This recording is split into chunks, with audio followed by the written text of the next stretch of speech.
Hello students, welcome to MOS classes. आज हम seventh class science NCERT के chapter number 6 physical and chemical changes के questions and answers को discuss करेंगे।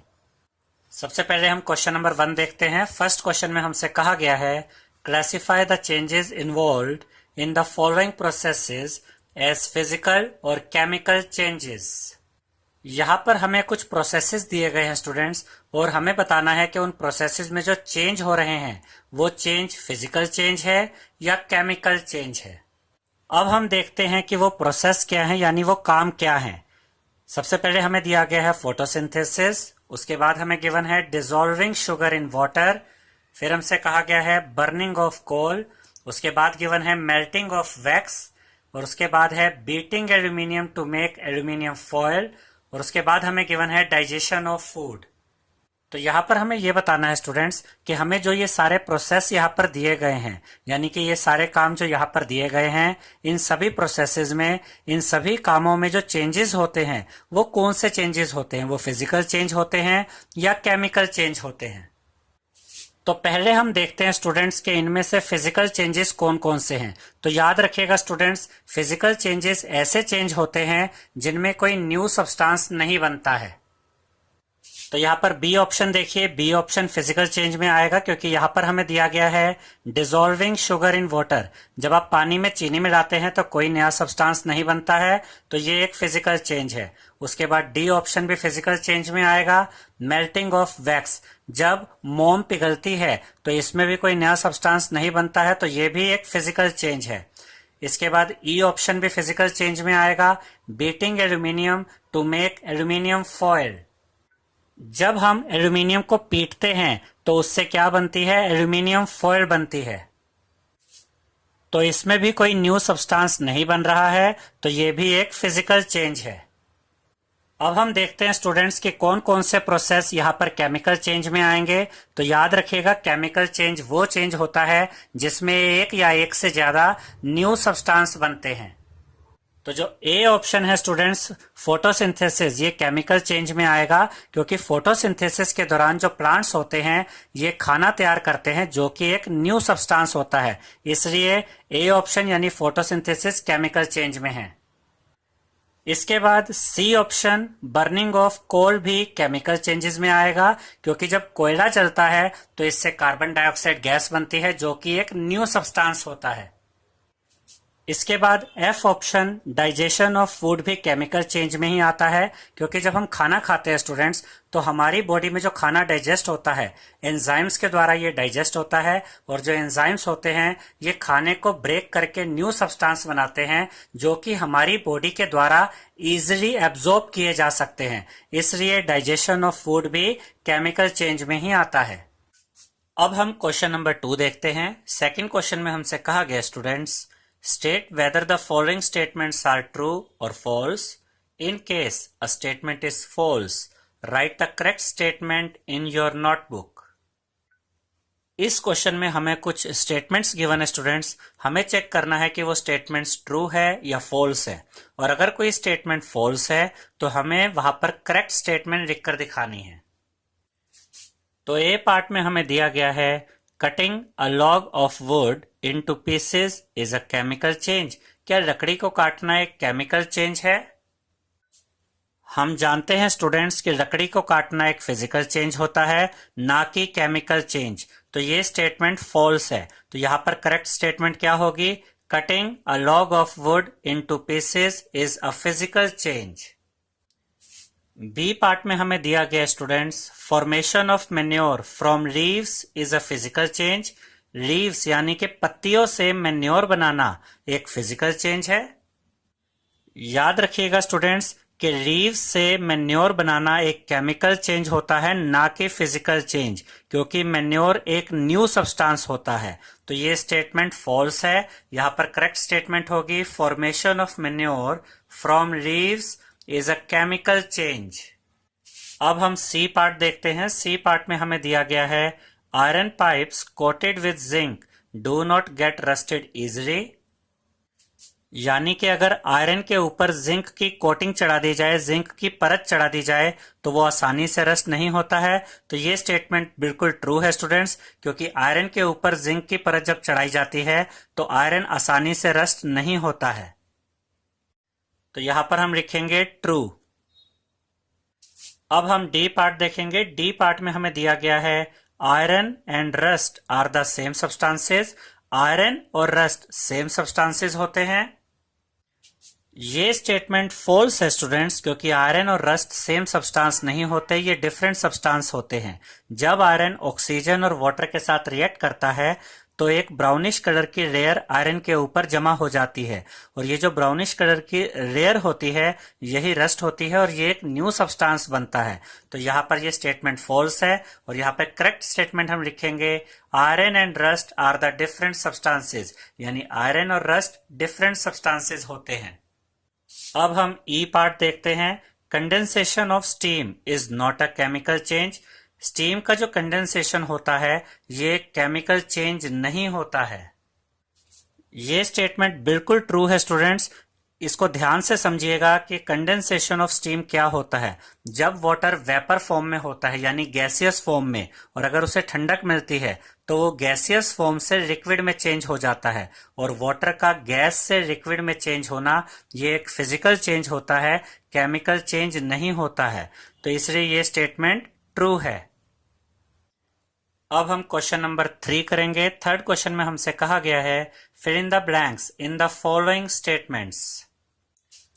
हमें इस क्वेश्चन में कुछ स्टेटमेंट्स गिवन है स्टूडेंट्स, जिनमें हमें ब्लैंक स्पेस दिए गए हैं, यानी खाली जगह दी गई है। हमें उन ब्लैंक स्पेस को फिल करना है। तो अब हम ए पार्ट देखते हैं। When carbon dioxide is passed through lime water it turns milky due to the formation of dash. इसका मतलब यह है स्टूडेंट्स कि जब कार्बन डाइऑक्साइड को लाइम वाटर से पास करवाया जाता है तो लाइम वाटर का कलर मिल्की हो जाता है, यानी कि दूध के जैसा हो जाता है, due to the formation of किस चीज के बनने से। तो यहां पर सही आंसर है कैल्शियम कार्बोनेट। याद रखिएगा स्टूडेंट्स कि जब कार्बन डाइऑक्साइड को लाइम वाटर से पास कराया जाता है, यानी कि जब कार्बन डाइऑक्साइड और लाइम वाटर आपस में रिएक्ट करते हैं तो कैल्शियम कार्बोनेट बनता है, जिसकी वजह से लाइम वाटर का कलर मिल्की हो जाता है, यानी कि दूध के जैसा हो जाता है। तो यहाँ पर जो ये ब्लैंक स्पेस है यहाँ पर आप लिखेंगे कैल्शियम कार्बोनेट। अब हम बी पार्ट करेंगे। बी पार्ट में हमें दिया गया है the chemical name of baking soda is dash. Baking soda का केमिकल नेम क्या होता है स्टूडेंट्स? तो याद रखिएगा कि बेकिंग सोडा का केमिकल नेम होता है सोडियम हाइड्रोजन कार्बोनेट। तो यहां पर इस ब्लैंक स्पेस में आप क्या लिखेंगे? Sodium hydrogen carbonate. अब हम सी पार्ट देखते हैं। सी पार्ट में हमें गिवन है two methods by which rusting of iron can be prevented are dash and dash. तो यहां पर हमें दो ऐसे मेथड बताने हैं जिससे आयरन की रस्टिंग को रोका जा सकता है। तो यहां पर इसके लिए आंसर रहेंगे स्टूडेंट्स पेंटिंग एंड गैल्वेनाइजेशन। याद रखिएगा स्टूडेंट्स कि अगर हम पेंटिंग और गैल्वेनाइजेशन करते हैं तो जो आयरन होता है वो ऑक्सीजन और वाटर के साथ रिएक्ट नहीं कर पाता है, जिससे कि आयरन की रस्टिंग नहीं होती और आयरन खराब नहीं होता। तो यहां पर आप लिखेंगे पेंटिंग और यहां पर लिखेंगे गैल्वेनाइजेशन। अब हम डी पार्ट देखते हैं। Changes in which only dash properties of a substance change are called physical change. तो यहां पर आपको फिजिकल चेंज की डेफिनेशन याद होनी चाहिए स्टूडेंट्स कि फिजिकल चेंज क्या होता है। जब किसी सब्सटेंस की फिजिकल प्रॉपर्टीज में चेंज आता है तो ऐसे चेंज को हम फिजिकल चेंज कहते हैं। तो यहां पर हमारा आंसर रहेगा फिजिकल। देखिए चेंजेस इन विच ओनली, अगर हम यहां फिजिकल लिख देंगे तो अब हम इसको कैसे पढ़ेंगे?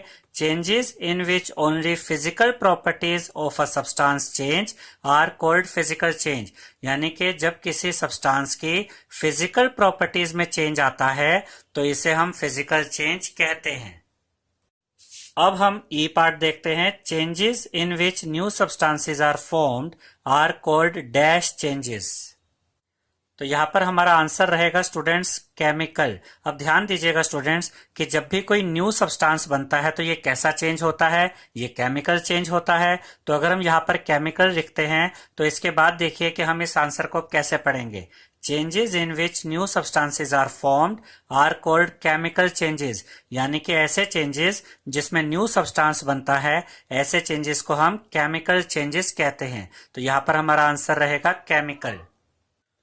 अब हम फोर्थ क्वेश्चन देखते हैं स्टूडेंट्स। फोर्थ क्वेश्चन में हमसे कहा गया है when baking soda is mixed with lemon juice bubbles are formed with the evolution of a gas, what type of change is it, explain.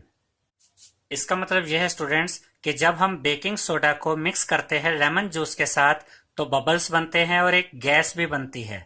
हमें बताना है ये कैसा चेंज है। When baking soda is mixed with lemon juice, bubbles are formed due to the evaporation of carbon dioxide gas. याद रखिएगा students कि जब हम बेकिंग सोडा को, जिसे हम सोडियम हाइड्रोजन कार्बोनेट भी कहते हैं, जब हम बेकिंग सोडा को लेमन जूस के साथ मिक्स करते हैं तो कार्बन डाइऑक्साइड गैस बनती है, और कार्बन डाइऑक्साइड गैस एक न्यू सब्सटेंस है। इसीलिए ये जो चेंज होता है ये एक केमिकल चेंज होता है। इसीलिए यहाँ पर लिखा गया है this is a chemical change. क्योंकि जब भी कोई ऐसा चेंज होता है जिसमें एक न्यू सब्सटेंस बनता है तो ऐसे चेंज को हम केमिकल चेंज कहते हैं। और यहां पर नया सब्सटेंस क्या बना है, कार्बन डाइऑक्साइड गैस।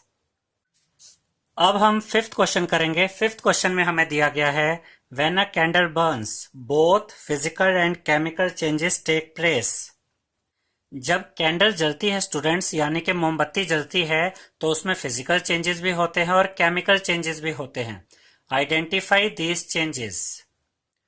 यहां पर हमें यह बताना है स्टूडेंट्स कि कैंडल के जलने से जो चेंजेस होते हैं उनमें से कौन से चेंजेस फिजिकल चेंजेस होते हैं और कौन से चेंजेस केमिकल चेंजेस होते हैं। और इसके बाद हमसे कहा गया है give another example of a familiar process in which both the chemical and physical changes take place. यानी कि हमें एक और ऐसा एग्जांपल देना है जिसमें केमिकल चेंज भी होता है और फिजिकल चेंज भी होता है। तो पहले हम ये देखेंगे स्टूडेंट्स कि कैंडल के जलने से फिजिकल चेंजेस कौन से होते हैं। On heating candle wax gets melted is a physical change as it again turns into solid wax on cooling. इसका मतलब यह है स्टूडेंट्स कि जब हम कैंडल को जलाते हैं तो उसकी जो वैक्स होती है, उसकी जो मोम होती है, वो पिघल जाती है, ठीक है। और वैक्स का पिघलना फिजिकल चेंज होता है, क्योंकि अगर आप पिघली हुई वैक्स को ठंडा करते हैं तो वो वापस सॉलिड वैक्स में चेंज हो जाती है।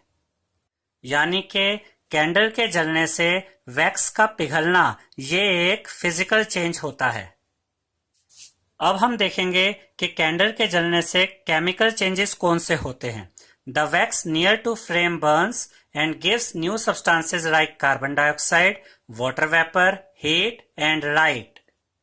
यानी कि जब हम कैंडल को जलाते हैं तो जो वैक्स फ्लेम के पास होती है, यानी कि आग के पास होती है, वो वैक्स जलती है और उससे न्यू सब्सटेंस बनते हैं। उससे कार्बन डाइऑक्साइड बनता है, वाटर वेपर बनता है, हीट प्रोड्यूस होती है और लाइट भी प्रोड्यूस होती है।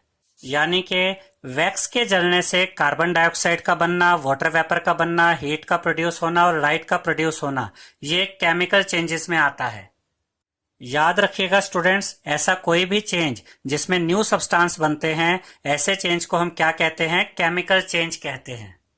इसके बाद क्वेश्चन में हमसे ये कहा गया था कि हमें एक और एग्जांपल देना है जिसमें केमिकल चेंज और फिजिकल चेंज दोनों ही होते हों। तो देखिए यहाँ पर हमने लिखा है eating of food is another example where both physical and chemical changes take place. यानी कि फूड को खाना एक और एग्जाम्पल है जिसमें फिजिकल चेंज भी होते हैं और केमिकल चेंज भी होते हैं।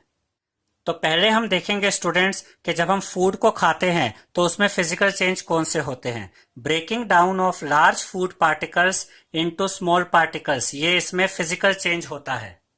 जब हम फूड को खाते हैं, जब आप खाना मुंह में डालते हैं तो आप उस खाने को चबाते हैं, तोड़ते हैं। तो ये खाने को जो हम तोड़ते हैं स्टूडेंट्स, ये एक फिजिकल चेंज होता है, क्योंकि जब हम खाने को अपने दांतों से तोड़ते हैं तो इसमें कोई केमिकल रिएक्शन तो होता नहीं है, तो इसीलिए हम इसको फिजिकल चेंज कहेंगे। इसके बाद हम देखेंगे स्टूडेंट्स कि फूड को जब हम खाते हैं तो केमिकल चेंज कौन सा होता है। तो केमिकल चेंज में क्या आएगा, डाइजेशन ऑफ फूड। याद रखिएगा स्टूडेंट्स कि जब हम फूड खाते हैं तो हमारी बॉडी में कुछ एंजाइम्स होते हैं जो इस फूड को न्यू सब्सटेंसेस में चेंज कर देते हैं ताकि ये हमारी बॉडी के द्वारा एब्जॉर्ब किए जा सके।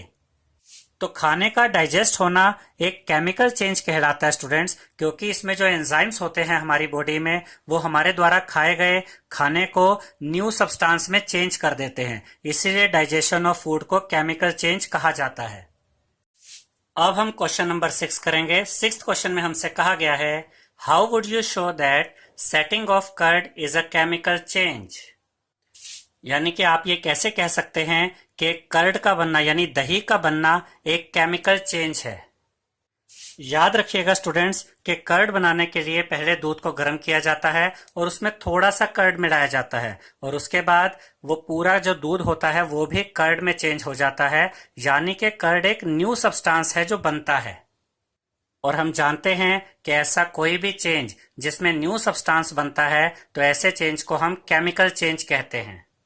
तो देखिए यहाँ पर क्या लिखा गया है, once the curd is formed, एक बार अगर कर्ड बन जाता है, it can not be converted back into milk, तो आप उसे दोबारा मिल्क में चेंज नहीं कर सकते क्योंकि कर्ड एक न्यू सब्सटेंस बन चुका है। Milk and curd have different properties, milk और कर्ड की जो केमिकल प्रॉपर्टीज होती हैं वो भी डिफरेंट होती हैं, इसीलिए कहा जा सकता है कि मिल्क एक डिफरेंट सब्सटेंस है और कर्ड एक डिफरेंट सब्सटेंस है। So setting of curd is a chemical change, इसका मतलब दूध से दही का बनना एक केमिकल चेंज है।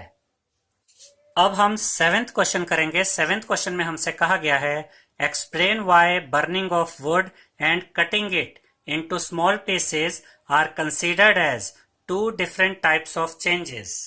यानी कि हमें यह बताना है स्टूडेंट्स कि लकड़ी को जलाना और लकड़ी को काटना ये दो अलग टाइप के चेंजेस कैसे हैं। तो देखिए यहाँ पर लिखा है, व्हेन वी बर्न वुड, जब हम लकड़ी को जलाते हैं, new substances ash and smoke are produced, तो उससे नए सब्सटेंस बनते हैं। एक तो ऐश बनती है यानी कि राख, और एक उससे स्मोक यानी धुआं बनता है, और ये दोनों ही न्यू सब्सटेंस होते हैं। और हम जानते हैं स्टूडेंट्स कि कोई भी ऐसा चेंज जिसमें न्यू सब्सटेंस बनते हैं, ऐसे चेंज को हम केमिकल चेंज कहते हैं। इसीलिए यहाँ पर लिखा गया है, therefore it is a chemical change. इसीलिए लकड़ी का जलना एक केमिकल चेंज है क्योंकि इसमें दो न्यू सब्सटेंस बन रहे हैं, ऐश यानी राख और स्मोक यानी के धुआं। इसके बाद देखिए, व्हेन वी कट वुड, जब हम लकड़ी को काटते हैं, only the shape and size of the wood are changed, तो लकड़ी को काटने से सिर्फ उसकी शेप और साइज बदल जाते हैं, लेकिन लकड़ी की केमिकल प्रॉपर्टी में कोई फर्क नहीं आता है। कटने के बाद भी वो लकड़ी है और कटने के पहले भी वो लकड़ी थी। No new substance is formed, यानी लकड़ी को काटने से कोई नया सब्सटेंस नहीं बनता है। Therefore it is a physical change, इसीलिए लकड़ी का काटना एक फिजिकल चेंज होता है। अब हम क्वेश्चन नंबर 8 करेंगे। 8th क्वेश्चन में हमसे कहा गया है, describe how crystals of copper sulphate are prepared. हमें यह बताना है स्टूडेंट्स कि कॉपर सल्फेट के क्रिस्टल्स यानी कि दाने या टुकड़े कैसे तैयार किए जाते हैं। तो अब हम देखेंगे कि कॉपर सल्फेट के क्रिस्टल्स कैसे तैयार किए जाते हैं। A cup full of water is taken in a beaker and a few drops of dilute sulphuric acid are added into it. तो सबसे पहले हमने एक बीकर में 1 कप पानी लिया और उसमें कुछ ड्रॉप्स हमने डाइल्यूट सल्फ्यूरिक एसिड की डाली। द वाटर इज हीटेड, उसके बाद हमने पानी को गर्म किया। व्हेन इट स्टार्ट्स बॉइलिंग, और जब ये पानी उबलने लगता है, copper sulphate powder is added slowly while stirring continuously. तो पानी के उबलने के बाद हम उसमें क्या डालना स्टार्ट करते हैं, कॉपर सल्फेट पाउडर, और उसको स्टर करते हैं लगातार। स्टर करना मतलब मिलाना।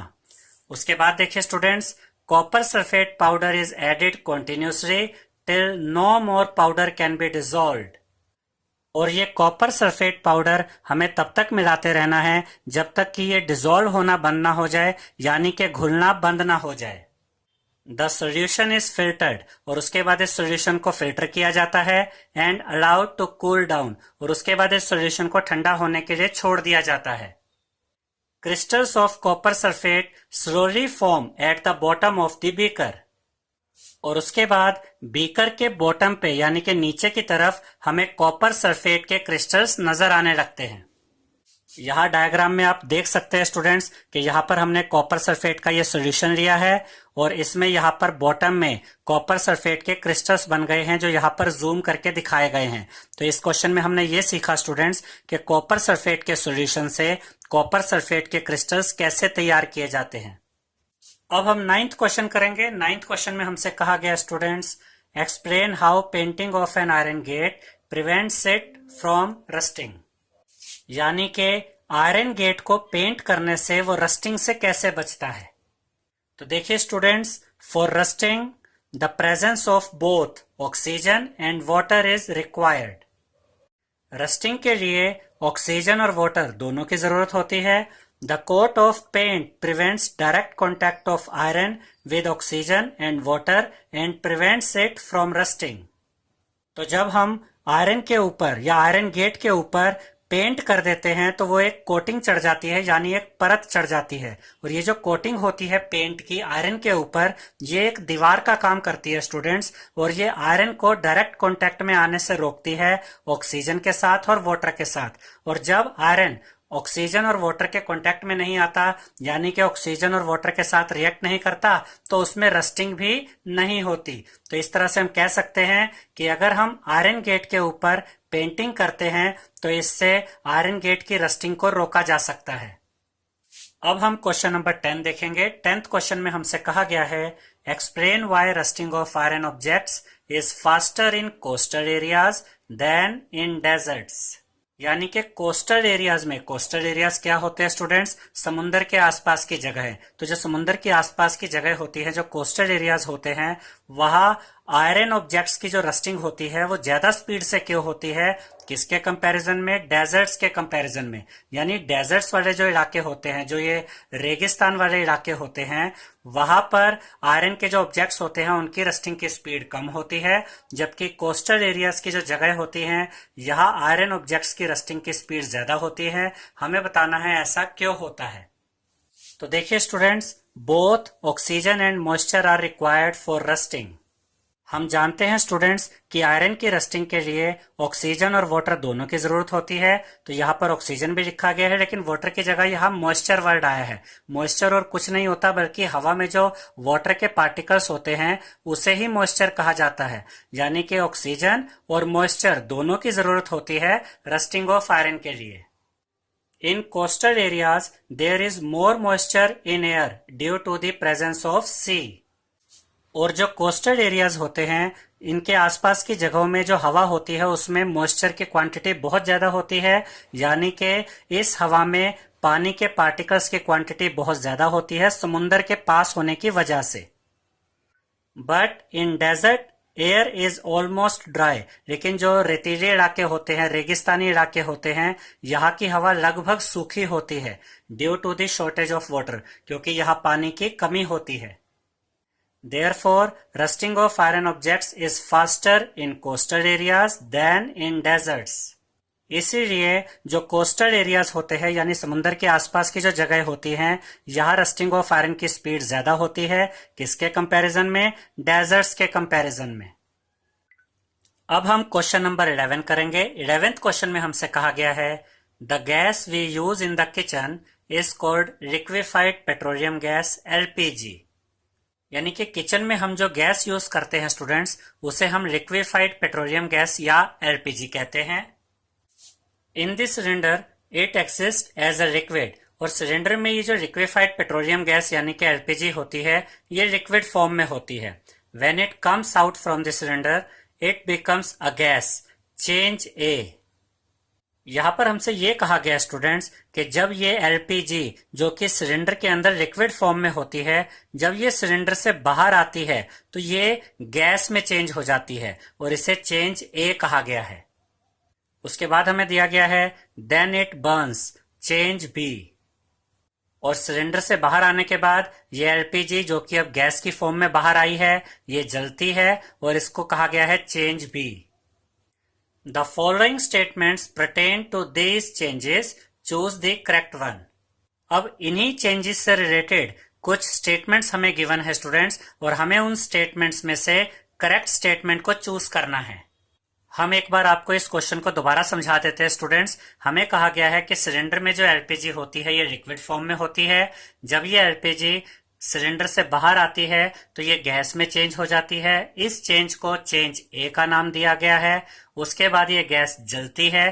गैस के जलने को चेंज बी का नाम दिया गया है। अब इसी से रिलेटेड हमें कुछ स्टेटमेंट्स दी गई हैं। हमें उन स्टेटमेंट में से करेक्ट स्टेटमेंट को सिलेक्ट करना है। तो फर्स्ट स्टेटमेंट है process A is a chemical change. Second statement है process B is a chemical change. Third statement है both processes A and B are chemical changes. और फोर्थ स्टेटमेंट है none of these processes is a chemical change. तो पहली statement को देखिए students, process A is a chemical change. ये statement गलत है। क्यों? क्योंकि प्रोसेस ए में क्या हुआ था, जो एलपीजी जो सिलेंडर में लिक्विड फॉर्म में थी, जब वो सिलेंडर से बाहर आई तो वो गैस में चेंज हो गई। लिक्विड का गैस में चेंज होना ये एक फिजिकल चेंज होता है, ना कि केमिकल चेंज। तो ये स्टेटमेंट गलत है। अब सेकंड स्टेटमेंट देखते हैं, process B is a chemical change. Process B एक केमिकल चेंज है। ये स्टेटमेंट बिल्कुल करेक्ट है, क्योंकि हमने प्रोसेस बी में देखा था कि जो गैस बाहर आई थी वो जली। जब गैस जलती है स्टूडेंट्स तो इससे केमिकल चेंज होता है। गैस के जलने को हम केमिकल चेंज कहते हैं। तो करेक्ट ऑप्शन क्या रहेगा? Process B. तो देखिए यहां पर हमने आंसर में क्या लिखा है, सेकेंड ऑप्शन करेक्ट ऑप्शन है। Process B is a chemical change, यानी गैस का जलना एक केमिकल चेंज है। हम आपको ये थर्ड और फोर्थ स्टेटमेंट भी बता देते हैं कि ये क्यों गलत है। थर्ड स्टेटमेंट दी गई है both processes A and B are chemical changes, यानी कि प्रोसेस ए और प्रोसेस बी दोनों ही केमिकल चेंजेस है। ये स्टेटमेंट भी गलत है, क्योंकि अभी हमने देखा कि जो प्रोसेस ए है वो केमिकल चेंज नहीं है। प्रोसेस ए एक फिजिकल चेंज है, सिर्फ प्रोसेस बी ही केमिकल चेंज है यहाँ पर। तो ये स्टेटमेंट गलत है। और फोर्थ स्टेटमेंट में हमें दिया गया है none of these processes is a chemical change, यानी प्रोसेस ए और प्रोसेस बी दोनों में से कोई भी केमिकल चेंज नहीं है।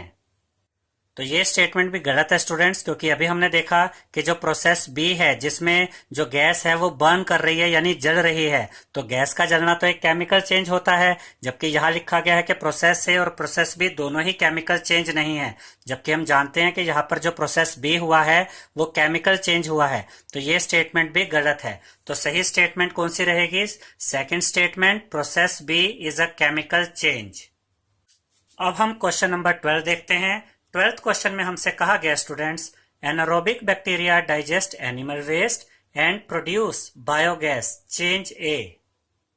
इसका मतलब यह है स्टूडेंट्स कि जो एनारोबिक बैक्टीरिया होते हैं ये एनिमल वेस्ट को डाइजेस्ट करते हैं और उससे क्या बनती है? उससे बायोगैस बनती है। यानी एनिमल वेस्ट से बायोगैस के बनने को यहां पर चेंज ए का नाम दिया गया है। याद रखिएगा स्टूडेंट्स कि एनारोबिक बैक्टीरिया वो बैक्टीरिया होते हैं जो ऑक्सीजन की एब्सेंस में भी रेस्पिरेशन कर सकते हैं। ये बैक्टीरिया एनिमल वेस्ट को डाइजेस्ट करते हैं और बायोगैस प्रोड्यूस करते हैं। याद रखिएगा कि एनिमल वेस्ट से बायोगैस का बनना ये केमिकल चेंज होता है, क्योंकि बायोगैस एक न्यू सब्सटेंस होता है। और हम जानते हैं जब भी कोई ऐसा चेंज हो जिसमें एक न्यू सब्सटेंस बनता है तो ऐसे चेंज को हम केमिकल चेंज कहते हैं। उसके बाद हमसे कहा गया है the biogas is then burned as fuel, change B. यानी कि इसके बाद अब बायोगैस को एज अ फ्यूल जलाया जाता है, इसे चेंज बी का नाम दिया गया है। और हम जानते हैं स्टूडेंट्स जब भी कोई चीज जलती है तो न्यू सब्सटेंस तैयार होता है, यानी किसी भी चीज को जलाने से जो चेंज आता है वो केमिकल चेंज होता है। इसके बाद हमसे कहा गया है the following statements pertain to these changes. अब हमें कुछ स्टेटमेंट्स दी गई हैं जो इन्हीं चेंजेस से रिलेटेड है। Choose the correct one. हमें उन स्टेटमेंट्स में से करेक्ट स्टेटमेंट को चूज करना है। तो फर्स्ट स्टेटमेंट हमें दी गई है process A is a chemical change. Second statement है process B is a chemical change. Third statement है both processes A and B are chemical changes. और फोर्थ स्टेटमेंट है none of these processes is a chemical change. तो यहां पर third option correct option है students, क्योंकि third option में हमें क्या कहा गया है? Both processes A and B are chemical changes, यानी कि प्रोसेस ए और प्रोसेस बी ये दोनों ही केमिकल चेंजेस हैं। प्रोसेस ए क्या था स्टूडेंट्स? प्रोसेस ए वो प्रोसेस था जिसमें एनारोबिक बैक्टीरिया ने एनिमल वेस्ट को डाइजेस्ट किया और उससे क्या प्रोड्यूस किया? बायोगैस। और बायोगैस एक न्यू सब्सटेंस है, तो एनिमल वेस्ट का बायोगैस में चेंज होना ये एक केमिकल चेंज है। और जो प्रोसेस बी था, प्रोसेस बी में हमें कहा गया था कि बायोगैस को जलाया गया।